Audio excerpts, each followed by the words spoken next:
the doctor came up to me and said, "Maria, your father has less than 6 months to live."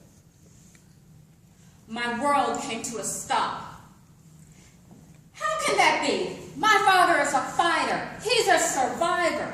6 years prior to that, he had been diagnosed with multiple myeloma, the same thing that Ted Koppel has, and was given 4 years to live. He outlived that.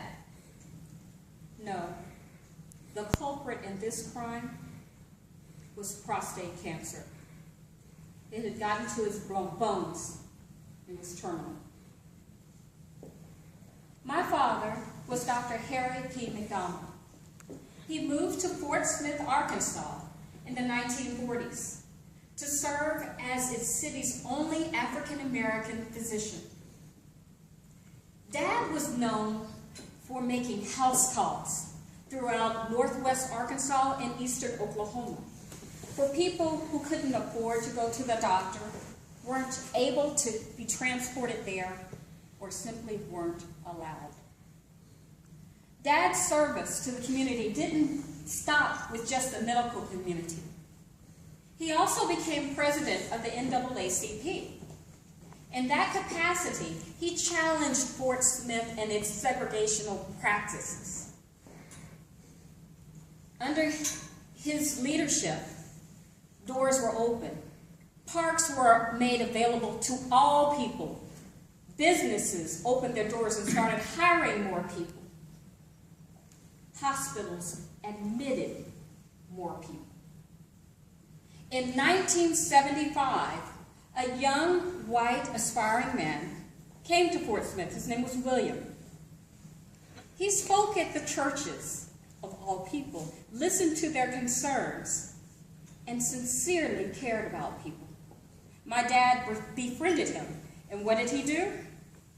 He signed him up for the NAACP as a lifetime member, of course.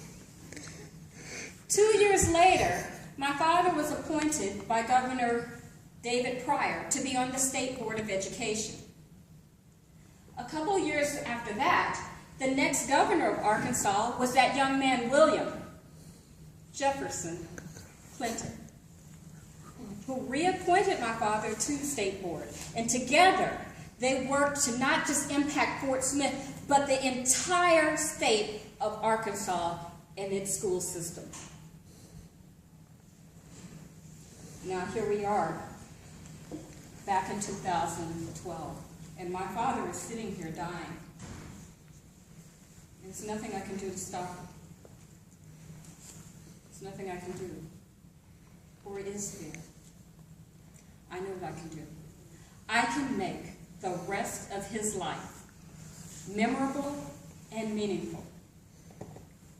I will get in touch with Bill Clinton. By that time, he had become the 42nd president of the United States. But this was no easy task. How am I going to do that? It was January. My 5'10" dad had gone down to about 140 pounds. I started making phone calls to everybody I knew in Arkansas. Can you help me? I'm trying to get in touch with Bill Clinton for my father. I got on Twitter and Facebook and announced it as well. January passed. No luck. February came. Dad's weight was down to about 130 pounds. I contacted the politicians here in Washington State, from Larry Haler in Tri-Cities to Maria Cantwell in Olympia. I also contacted a politician in Arkansas. Help me. I even had a contact with the Secret Service. It was looking promising. February passed. No luck. March came. Dad was less than 120 pounds. We were losing him. On March 27th, I met with a preacher because I was under a tremendous amount of stress. Not only was my father dying, but my stepmother was dying too, and I was responsible for both of them. That preacher prayed to give me strength. But then he prayed that I would get in touch with Bill Clinton. The next day, I took my father to the hospital for a blood transfusion. I forgot something, so I ran to his nursing home to go pick it up. When I was returning to the hospital, my phone rang. Hello? Hello, may I speak to McDonald McNamar? This is Maria. Hi, Maria. This is the office of President Bill Clinton. Would you like to speak to the president now? Yeah. Yes! No! Wait! Give me 15 minutes. I happen to be in the parking lot of Office Depot, so I ran into Office Depot on full impulse, not thinking, and I bought a digital recorder. Then I drove to where my father was at the hospital. We kind of woke him up, and I dialed Clinton's number, and I put my cell phone on one ear and the digital recorder on the other. Put this on speakerphone. And I had the most amazing 6-minute conversation between Bill Clinton, my father, and myself. Hello? Harry! Hi. Bill Clinton remembered my father. More importantly, my father remembered Bill Clinton. Bill Clinton said to me, "You just don't know. I love him so much. He was so good to me when I was nothing, nobody, from nowhere with nothing. He was there for me, and I'll never forget that." My birthday was 3 days later. My father died 2 weeks after that.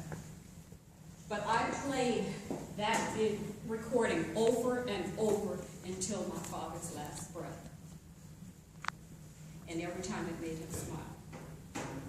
My fellow Toastmasters, many of us only have 6 minutes. Everybody put your hands up like this. To give a message. Don't take it lightly. Because even though you may be one person, you may impact many. How will you use your 6 minutes?